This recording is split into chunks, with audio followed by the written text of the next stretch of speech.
안녕하세요, 쭈니 아빠입니다. 오늘은 예준이 밥 먹는 동안, 분유 먹는 동안 발달에 대해서 조금 더 설명을 해볼까 해요. 예준이 지금은 막수하는 중이고요. 현재 시간은 8시. 먹이고선 트름시키고 얼른 재워야 됩니다. 그런데 분유를 먹으면서 항상 작아지고, 제가 오늘은 분유를 먹이면서 발달에 대해서 간략하게 조금 설명해 볼까 합니다. 이런 얘기 들어보셨을 거예요. 발달. 애들을 낳아놓으면 알아서 큰다. 아니다. 엄마 아빠의 역할이 굉장히 중요하다. 이런 얘기를 많이 들어보셨을 텐데, 그거에 대해서 조금 얘기를 좀 해볼까 합니다.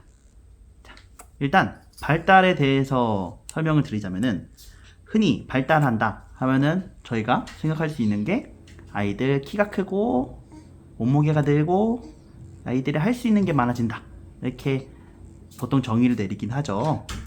정확하게 발달에 대해서 정의를 내리자면은 성장과 성숙, 이 두 가지로 설명을 드릴 수 있습니다. 자, 그러면 성장은 뭘까요? 성장은 아이들 몸무게 늘고 키가 크고 이제 양적인 발달을 얘기를 합니다. 눈으로 보일 수도 있고요. 그렇게 양적인 발달을 성장이라고 할 수 있고요. 그러면 성숙은 뭐라고 정의를 내릴 수 있냐? 반대로 질적인 성장을 말할 수 있습니다. 질적인 성장에는 무엇이 있냐? 사춘기가 오거나 아니면은 지금 현재 예준이 같은 경우에는 원더윅스, 생물학적으로 아이들이 자연스럽게 겪게 되는 그런 발달들, 성숙이라고 합니다. 그럼 예시로 어떤 것들이 있을 수 있냐? 성숙은 인지적인 발달, 눈에 보이지 않는 것들, 그렇죠? 어떤 아이는 3살에 색깔을 다 알 수도 있고, 어떤 아이는 다 아는 친구들보다 몇 가지를 적게 알 수도 있습니다. 어떤 친구는 빨간색, 파란색, 초록색만 아는데, 똑같은 연령대에 빨간색, 초록색, 연두색, 하늘색, 파란색, 검정색, 흰색 다 알 수도 있어요. 이게 질적인 발달이 다르기 때문입니다. 그러면은 빨간색, 파란색, 노란색 이렇게 적게 아는 아이들이 잘못된 것이냐? 그렇지는 않습니다. 여러 가지 발달의 요소들을 좀 체크를 해봐야 되겠지만, 발달은 속도가 다를 뿐 순서가 다르지는 않습니다. 순서는 똑같이 발달을 하는데 속도가 달라요. 자, 좀만 더 예시를 들어보자면은, 우리 예준이 같은 경우에는 아직 목을 못 가누는데 90일이거든요. 오늘이 목을 가누지 못하는데, 어떤 아이들은 목을 가눌 수 있어요. 다른 친구들은. 그럼 우리 예준이가 나중에 목을 못 가누냐? 그건 아니죠. 나중에 시간이 조금 다른 친구들보다 조금 늦더라도 목은 가눌 수 있을 겁니다. 이게 순서가 같다는 거예요. 근데 속도가 다르죠. 그러면은 목을 가누고 뒤집기를 하고 되집기를 하고 배밀이를 하고 기기 시작하고, 그렇죠? 뭔가 잡고 서기도 하고 손을 뻗기도 하고, 이렇게 발달 순서가 같은데 속도가 다를 수 있다는 거예요. 그러면은 이 속도, 아이를 키우면서 다른 아이들보다 우리 애가 조금이라도 더 나았으면 좋겠고 빨리 컸으면 좋겠죠. 그거는 저도 마찬가지고 다른 부모님들도 같은 마음일 겁니다. 그러면은 아이들 발달, 앞에서 설명드린 것처럼 성숙과 성장, 어떻게 더 빨리 이룰 수 있도록 어떻게 도와줘야 될까요? 에 대해서 조금만 얘기를 할게요. 발달에 대해서 조금 더 설명을 하자면은 생물학적인 발달과 환경적인 발달을 좀 더 이해를 하셔야 돼요.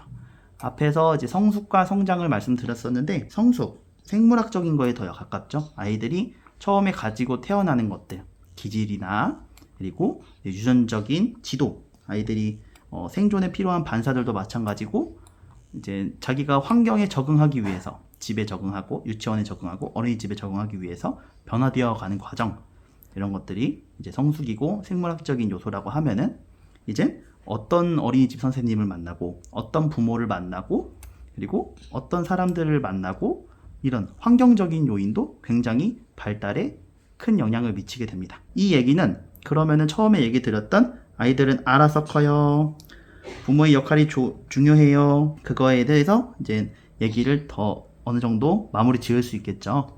아이들은 알아서 크는 것도 있습니다. 처음에 태어날 때부터 이제 생존에 필요한 그리고 환경에 적응하기 위한 것들을 스스로 시행착오로 겪으면서 크는 것도 있어요. 그러면은 그냥 그대로 두냐? 그러면은 이제 어린이집 선생님이나 유치원 선생님이나 다 필요 없겠죠.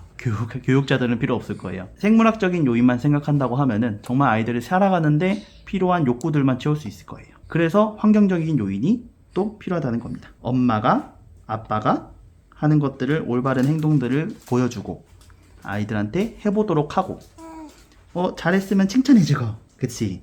칭찬해주고, 그리고 다른 친구들이 하는 것을 보고 따라해서 또 칭찬을 받고 학습을 하고 배워나가는 과정이 필요합니다. 주변에서 교육도 하고 보여주고, 보여준 것을 아이가 시행해보고 일련의 과정을 계속 반복적으로 겪으면서 아이들은 커 나갑니다. 그래서 처음에 말씀드렸던 알아서 커, 부모가 중요해, 이런 것들을 얘기를 마무리 짓자면은, 아이들 알아서 크는 것도 있고 주변에서 도움도 주고 잘 클 수 있도록 환경적인 요인도 같이 신경 써서 발달을 도와줘야 할 필요가 있다는 겁니다. 그러면은 마지막으로 아이들의 발달을 도우기 위해서 어떻게 키워야 되냐, 몇 가지만 말씀드리겠습니다. 첫 번째, 올바른 행동들을 보여줘야 됩니다. 보여주면은 아이들이 조금씩 커가면서 부모의 행동을 따라하고 친구의 행동을 따라하고 그러면서 배우는 것들이 굉장히 많습니다. 그럼 두 번째, 일단 기회도 많이 줘야 합니다. 못 가누기를 연습하려고 아이들 두상 때문에, 인지 발달 때문에 터미타임을 많이 시키라고 하죠. 그런 거 터미타임을 애기가 안 한다고 해가지고 저희가 목을 들어주면 될까요? 엎드려가지고? 그러면 소용이 없겠죠. 아이가 스스로 할 수 있는 기회를 만들어줘야 할 필요가 있어요. 아이들은 뒤집기를 못할 때 터미타임을 하기 때문에 뒤집는 것 정도는 저희가 도와주고, 목을 가눌 수 있도록 자세를 잡아주고, 그리고 고개를 들어서 자기가 원하는 것을, 좋아하는 것을 볼 수 있도록 기회를 많이 줘야 합니다. 커가면서도 모두 마찬가지예요. 아이들이 말을 할 수 있는 기회를 줘야 되고, 뭔가 배울 수 있고 경험을 할 수 있는 기회를 줘야 합니다. 세 번째, 칭찬을 많이 해줘야 합니다. 아이들에게 기회를 주고, 그 기회를 줬을 때 아이들이 뭔가를 해내고 어떤 걸 행동하고 수행했을 때 그거에 맞게 칭찬도 많이 해줘야 되겠죠? 그래야지 그 올바른 행동들을 추후에 더 많이 하게 될 겁니다. 그래서 칭찬이 굉장히 중요하고요. 그래서 이렇게 기회를 주고 시범을 보여주고 칭찬을 많이 하기 위해서는 아이들이 좋아하는 것도 파악을 해 놔야 되겠죠. 좋아하는 것을 얻기 위해서 스스로 움직이는 것도 있을 거고요. 아무리 저희가 행동을 보여줘도 자기가 얻고자 하는 게 없으면은 그런 행동들을 배울 수 없을 수도 있어요. 네, 긍정적인 반응을 얻기 위해서 능동적으로 움직일 수 있도록 좋아하는 것도 파악을 해주고 제공을 해줘야 되겠죠.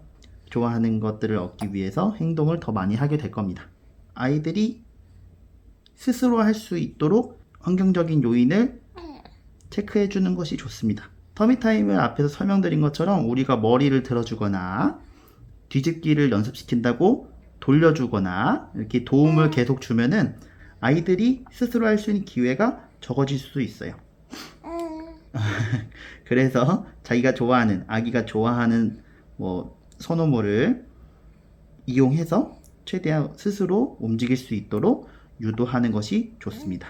아이들이 발달을 위해 제일 좋은 거는 사실은 아이들의 발달 과정을, 발달 순서를 어느 정도 이해하고 있으면 훨씬 더 도움이 될 수 있습니다. 저희 부부가 언어치료사 그리고 소아작업치료사, 저는 감각통합치료를 하는 전문가고 발달 전문가로서 여러 가지 발달 순서들을 나중에 설명드리고 어떻게 놀이를 진행해주면은 아이들 발달에 도움이 될까에 대한 이런 컨텐츠들도 가끔 올릴 테니까 참고해 주시면 감사하겠습니다. 오늘은 발달에 대해서 간략하게 설명드려 봤는데, 처음에 말씀드렸던 거는 아이들은 알아서 클까? 아니면 부모의 역할이 굉장히 중요할까? 이 주제에 대해서 이제 얘기해 봤는데요. 결론을 짓자면은 아이들이 스스로 크는 것도 있지만 이제 환경적인 요인도 굉장히 중요하다. 교육자도 중요하고 어떤 사람을 만나고 어떻게 가르치냐에 따라서 아이들의 발달 속도를 빠르게 도움을 줄 수 있다 정도로 이야기를 마무리할 수 있을 것 같습니다. 저희도 아이를 처음 키우다 보니까 어떤 게 정답인지는 모르겠어요. 발달 순서를 알고 어떻게 해줘야지 발달에 도움이 된다 정도는 저희가 적용을 할 수 있지만, 이제 육아 부분에 있어 가지고는 이제 답은 없습니다. 부모님들의 이제 성향이나 기질에 맞게 가지고 있는 자원들에 맞게 아이들한테 최대한 제공해주고 자극해줄 수 있는 부분이 많다면은 그렇게 해줄 수 있겠죠. 이제 개개인마다 부모님들이 아이들과 함께 할 수 있는 시간도 다를 수 있고요. 중요시 생각하는 거는 어쨌든 우리 자녀, 아이와 많은 시간을 보내면 보낼수록 발달에 있어서 이제 정서적으로, 인지적으로, 뭐 운동적으로, 뭐 사회적으로, 언어적으로 분명히 도움이 될 거라고 저는 생각을 합니다. 그래서 저도 최대한 우리 예준이랑 준이랑 많은 시간을 보내려고 노력하고 있습니다. 오늘은 발달에 대해서 간략하게 얘기를 해봤는데 다음에 더 유익한 정보가 있으면 공유드리도록 하겠습니다. 궁금하신 점은 댓글을 달아주셔도 되고요. 댓글 달아달라고 하는 거지. 그치? 댓글 달아주시면은 댓글을 달아드리도록 하겠습니다. 거의 다 먹었어, 예준아. 힘내! 다음 영상에서 뵙겠습니다. 예준이, 막수 거의 다 끝났어요. 다 먹었어요. 거의. 조금밖에 안 남았어요. 빨리 먹고, 트름 시키고 재워보도록 하겠습니다. 준이 아빠였습니다. 감사합니다. 다 먹었어요.